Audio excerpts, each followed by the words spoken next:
नमस्कार दोस्तों, मैं डॉक्टर एस भदौरिया। हमारे यूट्यूब चैनल पर आप सभी का स्वागत है।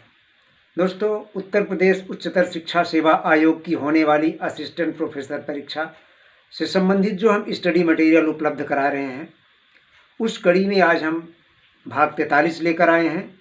इस भाग में कुल 13 प्रश्न हैं और इन 13 प्रश्नों में सभी प्रश्न या तो अनुसंधान से हैं, रिसर्च से, अथवा मेजरमेंट एंड इवैल्यूएशन से हैं। ये 13 प्रश्न प्रीवियस एग्जाम्स में पूछे गए हैं अथवा उसी से संबंधित, उसी से रिलेटेड बहुत ही महत्वपूर्ण दूसरे प्रश्न हैं। तो आइए इन 13 प्रश्नों के माध्यम से हम अपने पाठ को आगे बढ़ाते हैं।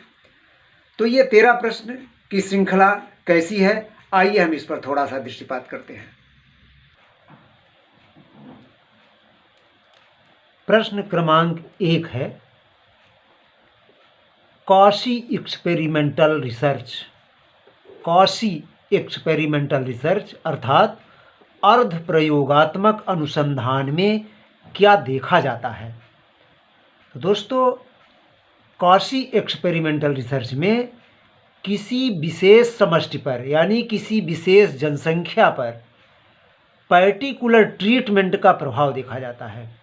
जो किसी विशेष जनसंख्या पर जो कोई हम पर्टिकुलर ट्रीटमेंट दे रहे हैं, उसका प्रभाव हम देखते हैं। पर्टिकुलर ट्रीटमेंट से तात्पर्य है कि यदि हम किसी विशेष शिक्षण विधि का प्रयोग कर रहे हैं एक ग्रुप पर, तो उस ग्रुप पर उसका प्रभाव देखा जाता है। प्रश्न क्रमांक 2 है, कॉशी एक्सपेरिमेंटल रिसर्च में कितने ग्रुप बनाए जाते हैं। कॉशी एक्सपेरिमेंटल रिसर्च में कितने ग्रुप बनाए जाते हैं? तो इसमें 2 ग्रुप बनाए जाते हैं, एक एक्सपेरिमेंटल व दूसरा कंट्रोल ग्रुप। कॉशी माने 2 ग्रुप बनाए जाते हैं, एक एक्सपेरिमेंटल ग्रुप होता है, एक प्रयोगात्मक समूह होता है, और दूसरा कंट्रोल ग्रुप होता है। तो एक्सपेरिमेंटल ग्रुप जो होता है, इस पर हम कोई प्रभाव देखते हैं, इस पर हम कोई ट्रीटमेंट देते हैं, जैसे किसी शिक्षण विधि का ट्रीटमेंट दे रहे हैं, और एक को हम कुछ नहीं देते हैं, कंट्रोल ग्रुप पर। प्रश्न नंबर 3 है, किस रिसर्च में बेस लाइन पर ट्रीटमेंट ग्रुप यानी एक्सपेरिमेंटल ग्रुप तथा कंट्रोल ग्रुप एक समान लिए जाते हैं। किस रिसर्च में बेस लाइन पर यानी शुरुआत में जिस पर माने कि एक्सपेरिमेंट की शुरुआत ना हो, बिल्कुल बेस लाइन हो, किस रिसर्च में बेस लाइन पर ट्रीटमेंट ग्रुप तथा कंट्रोल ग्रुप। अच्छा, ट्रीटमेंट ग्रुप देखिए, हम उसको कह रहे हैं एक्सपेरिमेंटल ग्रुप को, जिस पर एक्सपेरिमेंटल ग्रुप पर ही ट्रीटमेंट किया जाता है, इसलिए हम उसको ट्रीटमेंट ग्रुप भी बोल सकते हैं। तो किस रिसर्च में बेस लाइन पर ट्रीटमेंट ग्रुप तथा कंट्रोल ग्रुप एक समान लिए जाते हैं, माने दोनों अलग अलग नहीं लिए जाते हैं। ये ध्यान रखना है कि माने दोनों का स्तर जो है एक ही हो, दोनों का लेवल एक हो, वो है एक्सपेरिमेंटल रिसर्च में। एक्सपेरिमेंटल रिसर्च में हम दोनों ग्रुप को सेम लेवल पर लेते हैं कि हम ऐसे सैंपल का चुनाव करते हैं कि सभी दोनों ग्रुप के सैंपल एक जैसे हों, एक लेवल के हों, एक स्तर के हों। तो एक पर हम एक्सपेरिमेंट करते हैं यानी ट्रीटमेंट देते हैं, दूसरों को हम कंट्रोल रखते हैं। अब है प्रश्न क्रमांक 4। प्रश्न क्रमांक 4 है, क्या एक्सपेरिमेंटल रिसर्च में पार्टिसिपेंट्स की रैंडम सैंपलिंग की जाती है? तो यह है यस। एक्सपेरिमेंटल रिसर्च में पार्टिसिपेंट्स की रैंडम सैंपलिंग की जाती है। पार्टिसिपेंट्स मीन्स जो हमारे सैंपल होते हैं, जो हमारे न्यादर्श होते हैं। हिंदी में क्या बोलते हैं हम? न्यादर्श। तो जो न्यादर्श होते हैं अर्थात जो सैंपल होते हैं, इनकी रैंडम सैंपलिंग की जाती है, यानी यादृच्छिक चयन किया जाता है इनकी। तो यह है यस। प्रश्न क्रमांक 5 पे हम चलते हैं। एक्सपेरिमेंटल रिसर्च डिजाइन में जो हमारी डिजाइन एक्सपेरिमेंटल होती है, एक्सपेरिमेंटल रिसर्च डिजाइन में निम्नलिखित 3 चीजें होती हैं, ध्यान देने वाली है। Pre post test experimental research में होता है। दूसरा है बेस लाइन पर एक्सपेरिमेंटल तथा कंट्रोल ग्रुप समान, ध्यान रखिएगा, एक्सपेरिमेंटल ग्रुप तथा कंट्रोल ग्रुप दोनों समान हो, प्री पोस्ट टेस्ट हो और रैंडम सैंपलिंग हो। ये 3 चीज़ें अगर हो रही हैं तो उसे हम कहते हैं एक्सपेरिमेंटल रिसर्च डिजाइन। अरे एक्सपेरिमेंटल रिसर्च डिजाइन में ये तीनों चीज़ें होती हैं। अब देखिए कॉशी एक्सपेरिमेंटल रिसर्च, अब समझ में आ जाएगा। किस रिसर्च में उक्त तीनों में से एक का अभाव होता है। अगर प्री पोस्ट टेस्ट, बेसलाइन पर एक्सपेरिमेंटल तथा कंट्रोल ग्रुप और रैंडम सैंपलिंग, ये तीनों चीज़ों में से एक चीज़ का अभाव हो गया तो हम उसको एक्सपेरिमेंटल ग्रुप, पूरा एक्सपेरिमेंटल ग्रुप नहीं है वो कॉशी एक्सपेरिमेंटल ग्रुप है, वो अर्ध प्रयोगात्मक अनुसंधान है।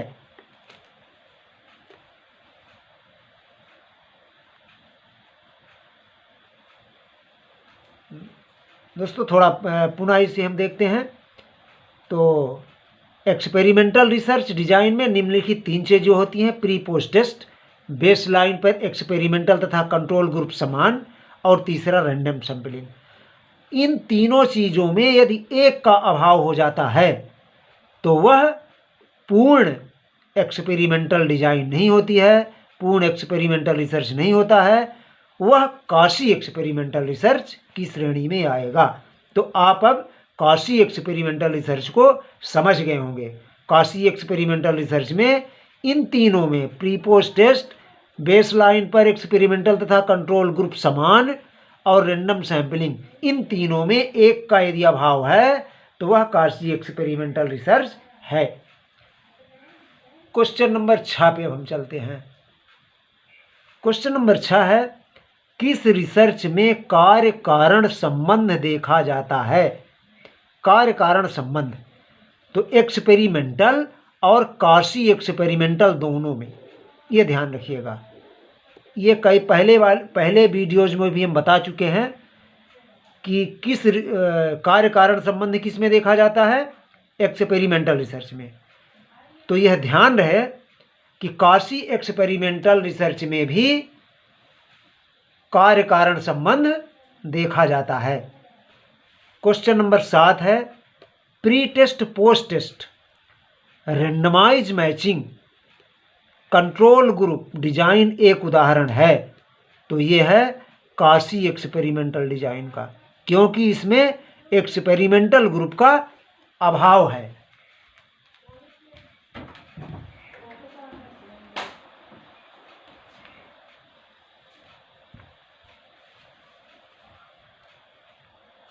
इसमें एक्सपेरिमेंटल ग्रुप का अभाव है। तो अब देखिए pre test post test randomize matching control group design एक उदाहरण है किसका, तो ये कॉशी एक्सपेरिमेंटल डिजाइन है ये, क्योंकि इस पे एक्सपेरिमेंटल ग्रुप का अभाव है। अब हम चलते हैं प्रश्न क्रमांक 8 पर।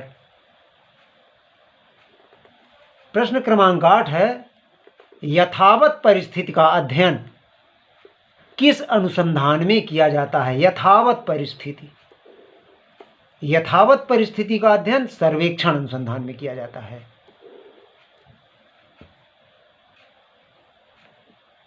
देखिए सर्वेक्षण के माध्यम से जो यथावत स्थिति है उसका हम अध्ययन कर सकने में सक्षम होते हैं। इसीलिए अगर ऐसा प्रश्न आए तो यथावत परिस्थिति का अध्ययन किस अनुसंधान में किया जाता है, तो सर्वेक्षण अनुसंधान। प्रश्न नंबर 9 है, फैलाव का सर्वाधिक स्थिर मान। फैलाव का सर्वाधिक स्थिर मान कौन सा है, सबसे ज़्यादा स्थिर है। सबसे ज़्यादा स्थिर मान जो विचलन का सबसे ज़्यादा स्थिर मान है वो है मानक विचलन। अब प्रश्न नंबर 10 है, प्रश्न नंबर 10 है 100 पदों के एक परीक्षण की विश्वसनीयता 0.80 प्राप्त हुई। कितने पद हैं? 100 पद हैं, यानी 100 प्रश्न हैं। 100 प्रश्नों का एक परीक्षण है, इसकी विश्वसनीयता 0.80 प्राप्त हुई। यदि परीक्षण में पदों की संख्या बढ़ाकर 300 कर दिया जाए, 100 पदों के स्थान पर 300 कर दिया जाए, तो नए परीक्षण की विश्वसनीयता कितनी होगी? अब नए परीक्षण की विश्वसनीयता चूंकि 3 गुना हो गए, कितने हो गए? पहले 100 थे, अब 3 गुना कर दिया गया। तो अब इसकी विश्वसनीयता गुणांक क्या होगी? इसके विश्वसनीयता गुणांक ज्ञात करने का देखो ये जो फार्मूला है तो वो ये है n/1 plus n-1 into are. तो देखिए n क्या है? पहले 2 माने 100 था, अब 3 गुना कर दिया गया, तो यहाँ पर हम 3 करेंगे, 3 गुणे r, यानी r गुणे r multiplied by n multiplied by r। n क्या है? कितना गुना कर दिया गया? तो 3 गुना कर दिया गया। r 0.80 और 1 प्लस n-1 यानी 3 में 1 घटाएंगे और फिर r का मल्टीप्लाई कर देंगे, तो आंसर आएगा ये।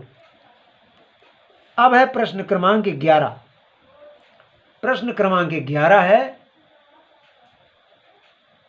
एक वितरण का मध्यमान 80, कोई डिस्ट्रीब्यूशन है, कोई वितरण है जिसका मध्यमान 80 है, मानक विचलन 20 है, किसी एक व्यक्ति का प्राप्तांक 60 है, तो जेड प्राप्तांक की गणना करो।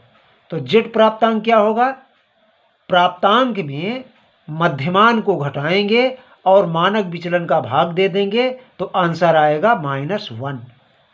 तो जेड प्राप्तांक ज्ञात करने के लिए क्या करते हैं? प्राप्तांक में मध्यमान को घटाते हैं और मानक विचलन का भाग दे देते हैं। ये ध्यान रहे।